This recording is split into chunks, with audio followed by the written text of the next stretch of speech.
এবার কঙ্কা fridge presence ঈদের গল্প। মেহেরপুর অঞ্চলে একসময় প্রভাবশালী মহলের প্রভাবে মুসলিমরা ঈদে গরু কোরবানি দিতে পারতেন না। বাংলা ১৩২০ সালে প্রখ্যাত ইসলাম প্রচারক বিনোদন মুন্সি শেখ জমিরুদ্দিন ব্রিটিশ সরকারের পরিচালিত তৎকালীন মেহেরপুর মহকুমা প্রশাসকের কাছে মামলা করেন। মামলায় গরু কোরবানির পক্ষে রায় এলে পরে ব্যাপক পুলিশ মোতায়েন করে মেহেরপুরে মহা উৎসবের মধ্য দিয়ে গরু কোরবানি দেওয়া শুরু হয়। এ বিষয়ে মেহেরপুরের গারাডোব থেকে আরো জানাচ্ছেন প্রতিনিধি জুলফিকার আলী কানুন। আকাশ, ঈদ মোবারক। দেশবাসী সবাইকে জানাচ্ছি মেহেরপুরের পক্ষ থেকে ঈদ মোবারক। আকাশ, আপনি যেমনটি বলছিলেন, মুন্সি শেখ জমিরুদ্দিন ছিলেন এই ভারতীয় উপমহাদেশের প্রখ্যাত ধর্ম প্রচারক। উনি এই মেহেরপুরের গারাডোবে জন্মগ্রহণ করেছিলেন। এরপরে উনি এই মেহেরপুরেরই একটি উপজেলার সদর উপজেলার আমঝুপিতে ব্রিটিশদের কাছ থেকে উনি বিদ্যা অর্জন করেছিলেন। তারপরে উনি আস্তে আস্তে কিন্তু ইসলাম ধর্ম ত্যাগ করে খ্রিস্ট ধর্মে দীক্ষিত হন এবং তারপর থেকে খ্রিস্ট ধর্মে যাওয়ার পরে এই অঞ্চলের তখন খ্রিস্টান মিশনারিতে যোগদান করার পরে এলাকার বহু মুসলিমকে তিনি খ্রিস্টান ধর্মে দীক্ষিত করেছিলেন এবং উনি বিদ্যা বুদ্ধিতে ছিলেন অত্যন্ত পারদর্শী, যে কারণে খ্রিস্টান ধর্ম থেকে তাকে পাদ্রী উপাধি দেওয়া হয়েছিল।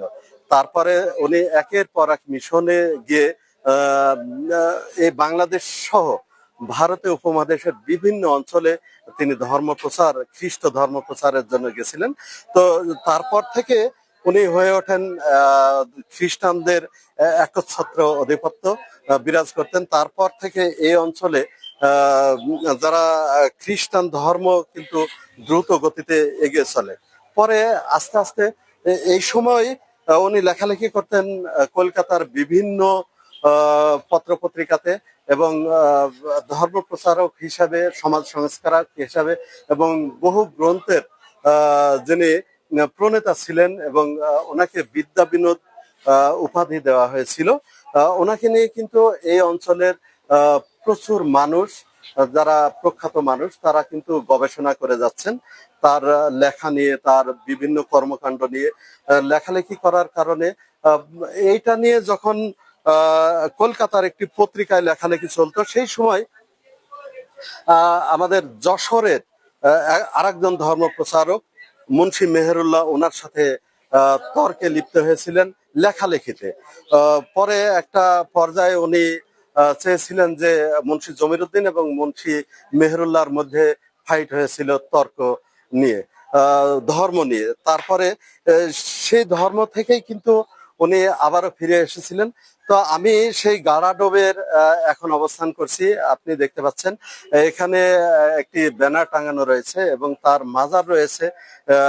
আমি এখন কথা বলবো এই গ্রামের একজন কৃতি সন্তান, বর্তমান সুইডেন প্রবাসী, উনি বাংলাদেশ টেলিভিশনের সাবেক প্রতিনিধি আইনুল হক। আমি আইনুল হকের কাছে জানতে চাইবো মুন্সি শেখ জমিরুদ্দিন সম্বন্ধে উনি কি জানেন। ধন্যবাদ এটিএন নিউজকে। উপমহাদেশের প্রখ্যাত ইসলাম প্রচারক, সমাজ সংস্কারক ও বহু গ্রন্থের প্রণেতা বিদ্যা বিনোদ মুন্সি শেখ জমিরুদ্দিন 1870 সালে জন্মগ্রহণ করেন গাওডব গ্রামে এবং 1937 সালে 37 সালে তিনি মৃত্যুবরণ করেন এই গ্রামে। উনি বিভিন্ন ধর্ম রিসার্চ করেন, নিজেও একজন মুসলিম ঘরে জন্মগ্রহণ করেছেন, তারপরে খ্রিস্টান হয়েছিলেন। পরে Allahabad Saint Paul's Divinity College থেকে ব্যাচেলর অফ থিওলজি কৃতিত্বের সাথে অর্জন করেন এবং উনি সর্বসম্মতে 14খান ভাষা জানতেন। তার মধ্যে পারদর্শী ছিলেন ইংরাজি ভাষা। এই ভাষা দিয়ে বিভিন্ন গ্রন্থ লিখছেন উনি। এশিয়াটিক সোসাইটির পত্রিকা লিখছেন, আর লন্ডনে বিভিন্ন পত্রপত্রিকা লিখছেন এবং অনেক বই তার লেখা বাংলা একাডেমির জমা আছে, বাংলা একাডেমির ভাষা হয়েছে। এবং কুষ্টার ইসলামিক ইউনিভার্সিটির বাংলা বিভাগের প্রধান আবুল হাসান চৌধুরী একটা গবেষণামূলক বই প্রকাশ করেছেন। তারপরে ঢাকার মুক্তিবাণী সম্পাদক মেহেরপুর কৃতি সন্তান রবিউল ইসলাম, তিনিও একটা গবেষণামূলক পত্রপত্রিকা প্রকাশ করেছেন। তো উনি যখন স্বধর্মে ফিরে আসছিলেন, 8 বছর খ্রিস্টান ধর্ম থাকার পরে যখন ভুল বুঝেছেন যে সঠিক ধর্ম ইসলাম ধর্ম, এই ধর্মে ফিরে এসে তিনি 13,042 জন খ্রিস্টানকে পুনরায় মুসলমান ধর্ম দীক্ষিত করেছেন এবং তাদেরকে শিক্ষা দিয়েছেন। এই অঞ্চলে বর্বরতা ছিল, শিক্ষার আলো ছিল না, যেখানে অন্ধকার যুগে পরিণত ছিল, সেই সময় উনি আলোর পথ দেখেছেন।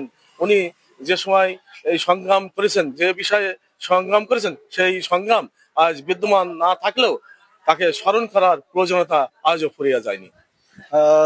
শুনছিলাম আইনুল ভাইয়ের কাছে এই মুন্সি শেখ জমিরুদ্দিন সম্বন্ধে। আমি আর একজন বয়োবৃদ্ধ মানুষ মুন্সি জমিরুদ্দিন সম্বন্ধে জানতে চাইবো, উনি আছেন এখানে। তো মুন্সি জমিরুদ্দিনের যে কুরবানির যে কাহিনীটা ছিল সেই সম্বন্ধে যদি আপনি কিছু বলতেন। আসসালামু আলাইকুম। জমিরুদ্দিন মুন্সি সে সময় এই হিন্দু মুসলিম এই একটা ছিল, সেই ক্ষেত্রে সে জোর পূর্বে এইভাবে এইখানে কুরবানি দেওয়ার সিদ্ধান্ত এবং সে জোর করে কুরবানি করেছে, এই গরু বিলাই করেছে। আরেকটা বিষয় হয়েছে, সংক্ষেপে বলে যায়, এই জমিরুদ্দিন মুন্সির একটা এখানে মাজার আছে এবং পাঠা নাই বাড়ি ঘর আছে।